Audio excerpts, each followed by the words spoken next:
Welcome back to Drill Team Talk with Todd. It's lunchtime, so it's kind of cold today too. And with the job I got to do, I have to doing some GPS mapping of some fiber optic lines in Charlotte. And when I started, it was about 25 degrees. And those the locator I use, utility locator, I got some batteries in that thing that they don't like the cold weather, so I got to let stuff charge up a little bit. So I sit in the truck where it's kind of warm, and I'm gonna talk to you people. And I was like, previous video I was talking about the West Coast tour, wrapping that up. And I remember I left a little cliffhanger at the end of it saying that, when we got back to Washington after the West Coast tour is when things took a downhill slide for me. And they did. They did big time. But here's the thing, at this point, I was used to what was going. I was used to, being on the drill team. I'd gone through, challenge day, and I actually made the 24, and I had some difficulties. Just like everybody, it's like when you plant seeds. Let's say you plant some tomato seeds, okay, and you water these jokers. They get equal amount of sun. They get equal amount of you treat them all exactly equal. But when they pop up, do they grow the same? No, they don't. One's going to take off like crazy. One's going to straggle a little bit. One's going to be down here for a little bit. At the end of the growing season, they're probably all big and beautiful and have ripe tomatoes on them. But they don't all grow at the same rate. Such is true with growing as a person. Not everybody learns and grows and becomes the same way at the same time.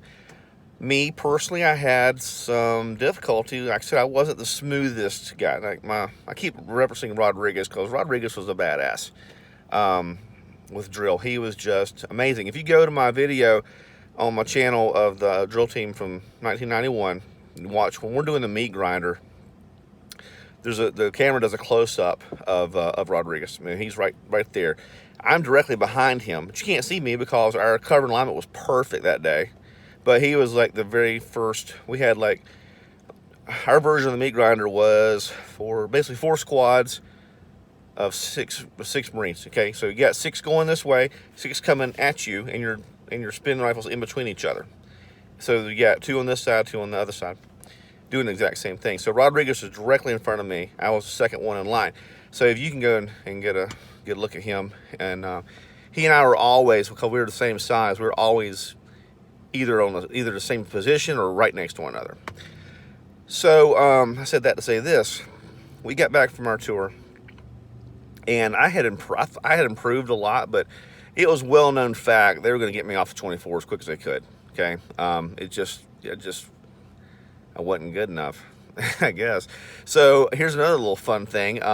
If you are a super, I hate that stupid word, let's call it bench warmer. If you're a bench warmer on the drill team, but you want to be on the 24, you can challenge somebody. And that's always a good time. Unless you're the guy being challenged, then it's not, because you got basically got a gun to your head. And so, gosh, we hadn't been back to DC, not even a couple of weeks, I don't think. And I got challenged by Rodriguez. And I knew from the very beginning this wasn't going to go in my favor. But, I mean, what am I going to do, So, even though at this time I felt a lot more confident, because I had just finished a whole West Coast tour where I marched every show. And I didn't really have any problems. And like I said, never dropped a rifle, never had my cover blown off, never did anything other than what I was asked to do. I may not have looked as good, but one thing I've noticed is from looking at countless videotapes, when you watch the whole freaking drill team at one time, you're not looking at each individual person. Oh, yeah, his arm flew off. His elbow was too far out. That buttstock did not land right next to his foot. You're not paying attention to that stuff at all. When you're on the drill team and you're scrutinizing everything that goes on, you see every little mistake. It's like I built this kayak one time out of wood, and beautiful boat actually. It's 16 foot long. I made out of western cedar and some mahogany. Beautiful boat, but I made it from wooden planks. I stripped the planks. I worked it all myself. I built a wooden kayak out of strips of cedar. So the first time I put this boat on the water up in Charlotte, went to this lake, and I mean, First thing, I'd never built a boat before. I had a hard on for building a boat, and so I did, and I wanted to make sure it worked right. So it had a lot of mistakes on it because I wasn't a carpenter. I just had a passion for building a wooden boat. So I knew where all the mistakes were, okay? Well, even though I could be super critical of it, other people didn't see it. So I get to the lake, and next thing you know, these people come, "Oh my God, did you make that boat? It's beautiful. How'd you do that? It's beautiful." I'm like, "Well, don't look too closely. You'll see all the mistakes." And no one saw any mistakes. They just saw the end result, which was a 16-foot beautiful kayak. So I'm like, "Huh, okay, cool."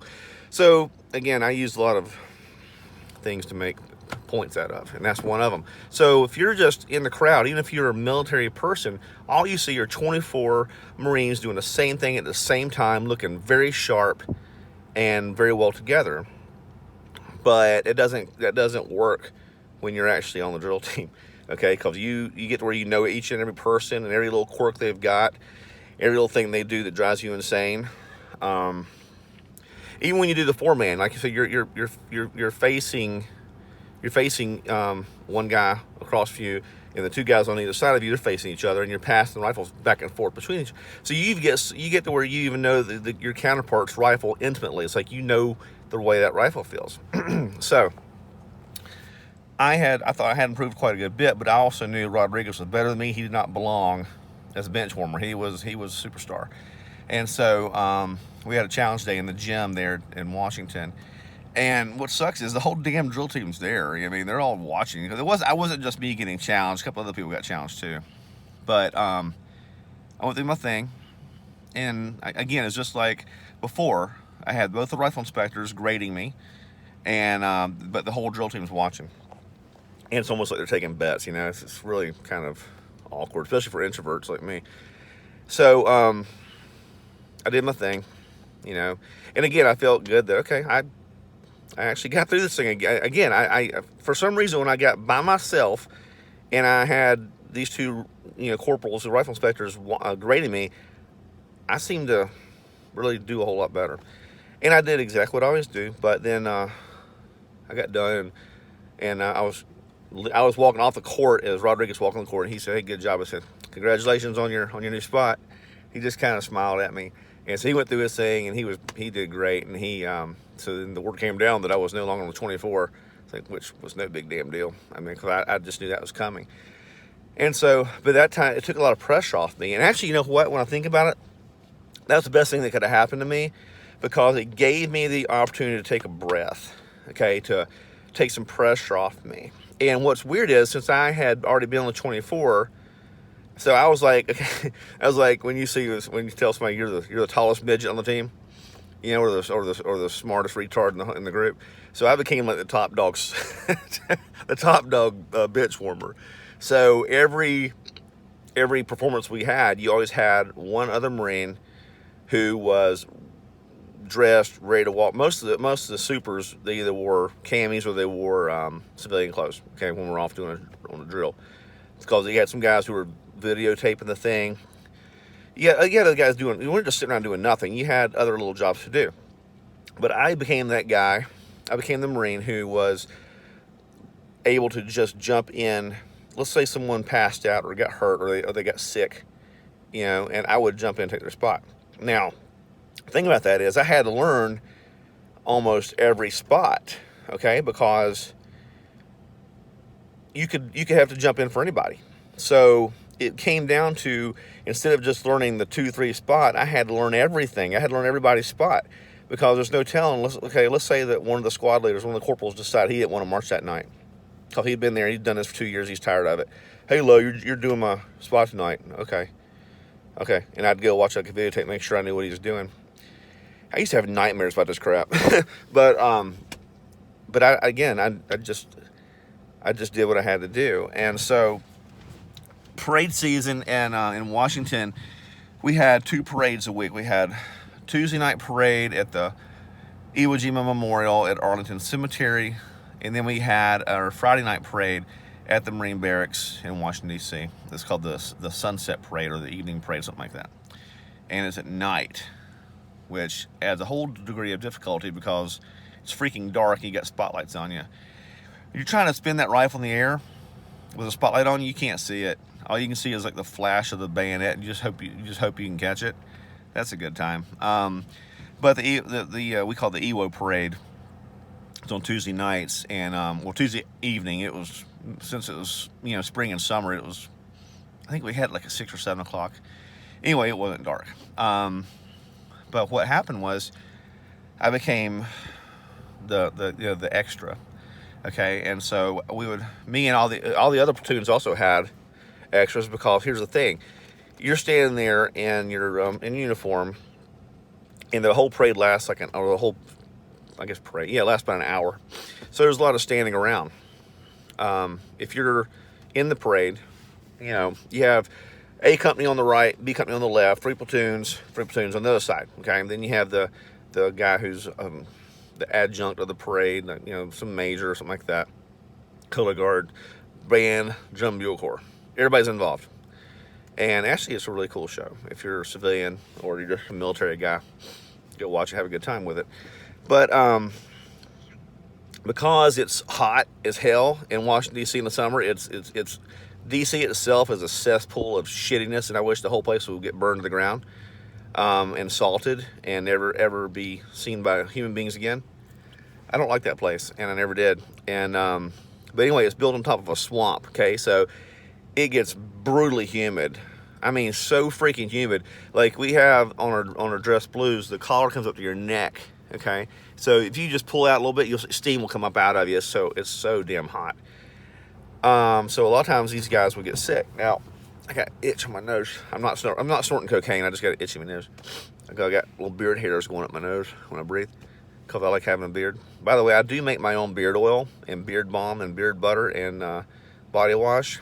I don't sell it, but if you like that kind of stuff and you would like to try some of my badass beard care, email me and I'll send you a bottle. Okay, I make really good stuff. I also like to roast coffee. I used to own 2 coffee shops, and I really enjoy the roasting of coffee. Side note, I don't sell this. I'm not trying to make a business here. You know, I'm not trying to say like and subscribe and smash that like button. I'm not doing that crap, man. If you want to subscribe to my channel, have fun, feel free. I make good money doing my job. This YouTube thing's just for the fun of it, okay? I'm not trying to sell anything or get subscribers. But if you want to and you like what I do, I appreciate it.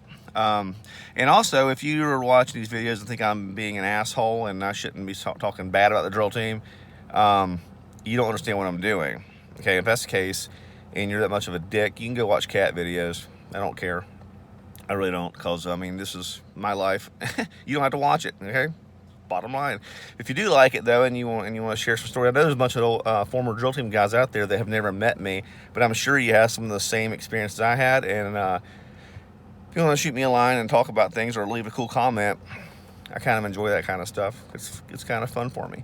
But anyway, back to what I was talking about after my 30-second commercial.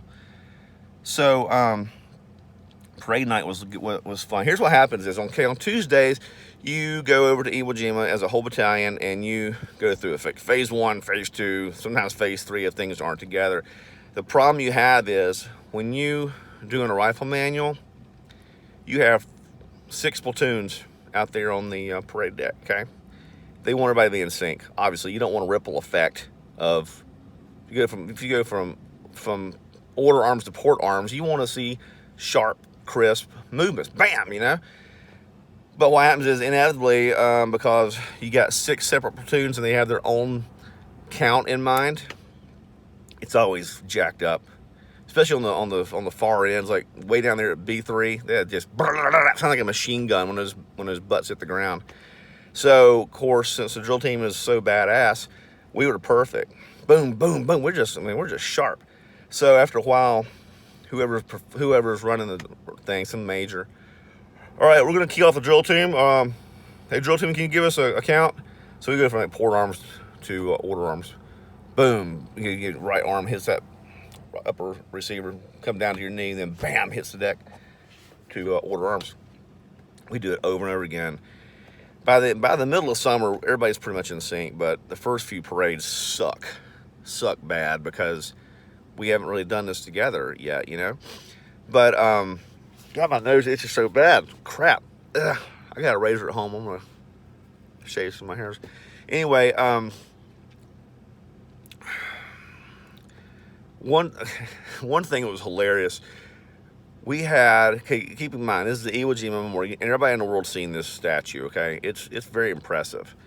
During our Friday night parades, we'd all both companies were lined up behind this statue. It's amazing we can all fit back there. So B company rolls out from one side, A company rolls out from the other side, and so if you're standing in front of the statue back there, where you watch this thing, you see Marines march out from both sides. It's really cool when we take our place. We just practice this over and over again, and so pretty much both parades, Iwo Jima and at the barracks, are basically the same exact format. It's just one's over here, one's over there. The band plays, the drum bugle corps does their deal. All the platoons do their do their manual of arms.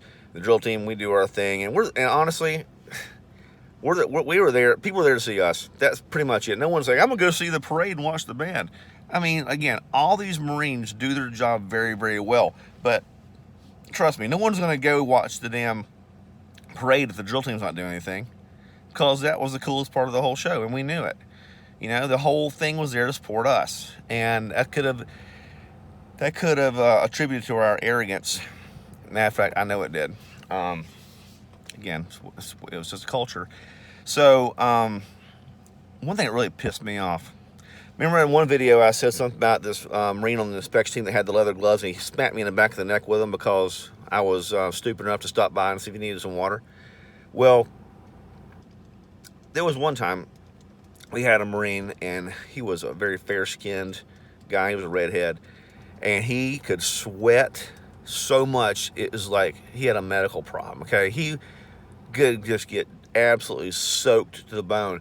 Well, this guy, remember the old red PT shorts we used to wear in boot camp?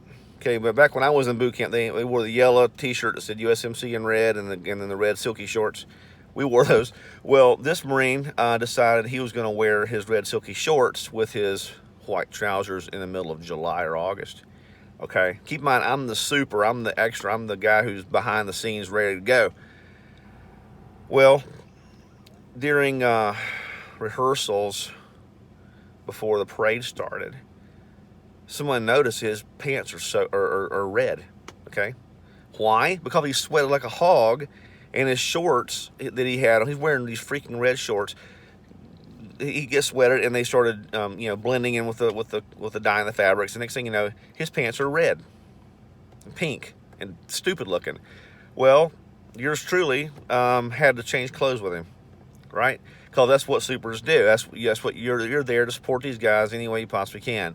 So here's me out there wearing his pants with his red dye ass all over them. Of course, we didn't wear underwear either because it's just too damn hot. So I'm wearing his sticky, icky, gross pants with my nuts hitting them. And I'm just like, the height of humiliation. Okay, because now it looks like I'm just a shitbag wearing red shorts. Right? He's got my pants on, and we're good to go. Well, when we got back from the parade, we had to get on buses, come all the way back to the barracks. We had to go march down to the armory, take our weapons back. Well, this guy who hit me in the back of the neck with the gloves, he sees me. And this guy, his name was Jason. He was a preppy little kid, and to this day, I would like to hit him right in the mouth. I mean, I really would. I reconnected with a lot of the guys on one of the Facebook drill team pages, and I saw him pop up one time as a suggested friend. I was like, screw that shit. I deleted him real quick. I don't want anything to do with this guy at all. Well, he saw me as we were marching back, and he's like, "Oh, nice trousers you got there." I didn't say a word because I was livid. I was ready to spit bullets. He goes, "You know something?" And this is all part and parcel to everything else I've said. It's like a constant theme. Let's pick on me, okay? Let's pick on me. He goes, "You know what? You're just the epitome of a shitbag." Okay. And I mean, I've got the kind of personality. I'm always wanting to set the record straight. If something I think is wrong or the information is not correct, I'll always want to say so. And I have done that my entire life, okay? I want everybody to know my point of view. And really, it's pointless. My wife says, "Don't worry about that. No one cares. It's pointless." But I can't stand it. So I'm having to bite my lip because all I want to do is take my rifle and hit him right in the head with it. I want to break his damn neck because that's how pissed off I am. Wasn't I was pissed off at him? I was pissed off at the situation, and I was humiliated, and it wasn't my fault. But I'm just, again, doing what I'm asked to do, doing my job. And this guy wants to make fun of me and call me a shitbag because, here's the thing. Being called a shitbag when you're a member of the silent drill team is the absolute biggest insult. Okay, because there's not a single person on the drill team that's a shitbag. I mean, you get guys that do shitbaggy stuff, but you can't say, this Marine is a shitbag. Then how the hell did he get on the drill team, right? I told you what the whole procedure is for getting there. You can't just be some average guy. You've got to be superb and exceptional. So that right there was a highlight of the misery of that first year, and a lot of other things that went on as well. But I just wanted to kind of touch on parade season. This very, very busy time of the year. Besides the parades, we had stuff going on at the White House a lot, at the Pentagon. Here's the thing: since I had been kicked off the 24, I was able to do a whole lot more. Just because I'm not on the 24 anymore doesn't mean that I'm off the drill team. I'm just like an extra, a bench warmer. But that qualified me perfectly to be on these deals at the White House and Pentagon and wreath-laying ceremonies and all that stuff. Whenever there's something going on, usually like when some president from some shitty country comes begging for money, we have these big arrival ceremonies for them, and we'll have all the services out there at the White House, and we stand there at attention like toy soldiers, and they come walking by. And at the time I was there, the first President Bush was president, and so we saw those guys all the time. But then whenever some dignitary comes, there's a sequence of events. You got the arrival ceremony, then there's a wreath-laying ceremony, usually like the next day. So it might be a 4 or 5 day thing. Okay, you also have a departure ceremony. There's a state dinner. So you might be involved in all this crap. And I mean, it's kind of fun for a while because you're at the White House and you're at Arlington and you're at the Pentagon. We did a lot of funerals, quite a good bit of them. And so because, like I said before, the drill team, we had to do all that stuff too, but that wasn't our main function. Okay, but we also did firing parties at Arlington. So we had to do a whole lot of things. So that kind of contributed to our attitude problems, because we felt like we were carrying the whole thing, but it's just the way it was. Anyway, I've been 23 minutes running my mouth. I'm going to stop now because people start losing their attention span. So we'll talk more about parade season in the next video.